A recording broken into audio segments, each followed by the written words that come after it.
hard hearts lead to no rest.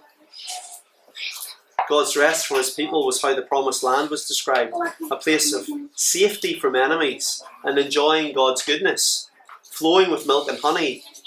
Yet for a whole generation, 40 years, they failed to see it.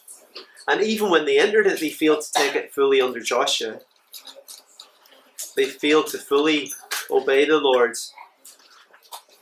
It wasn't until David's time and his victories that we read that they enjoyed rest, that their enemies had been sorted in the land.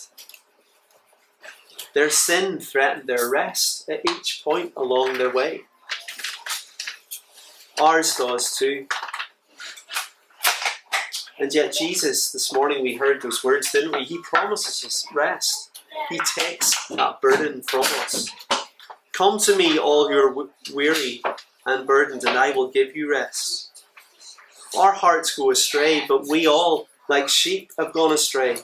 Each of us has turned to our own way, and the Lord has laid on Jesus the iniquity of us all. He has taken the burden of our sin. Isaiah 53 verse 6. But it still rings true. Hard hearts, no rest.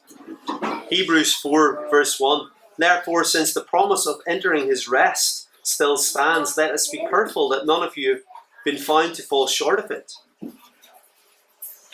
Hearing about Jesus isn't enough. It's more than understanding the facts. It's a heart that is given to him and responds well to our King, that does what he says. The promises of rest is something we associate with the summer months of the year. We might take time for some holidays, get a break from our work. We might change the scene, find ourselves somewhere different. We might be able to slow down and savour rest and relaxation, doing something else somewhere else.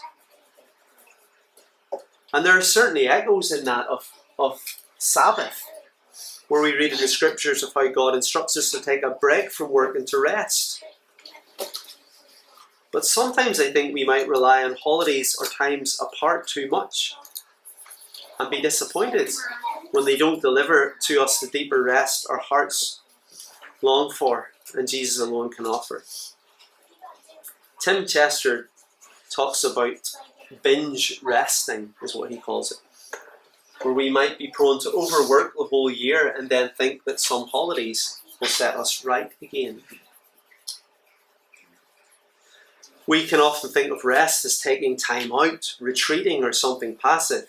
Yet the rest that we read of here is being present in the moment and advancing and actively doing what God wants. This is the right response to our great God's words spoken to us. Not only that we might take a moment aside to think about them and chew them over or to pray to him, but that we might actively put them into practice in our lives. That there's an active rest in doing that. When you're walking in God's ways, there is a peace that you can know in your life and a rest. The rest that comes with taking on Jesus' yoke, which was how teachers at that time described the way of life that they would follow, the set of rules that they would give themselves to.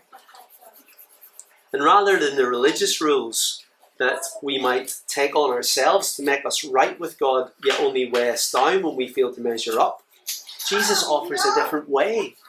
His yoke, his way of life is easy and light as we learn his grace.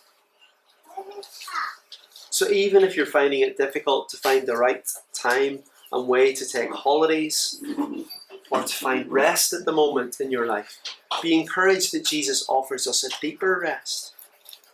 A rest that comes from actively just following in his ways. There's no better place to be than to be walking in obedience to what he wants of you.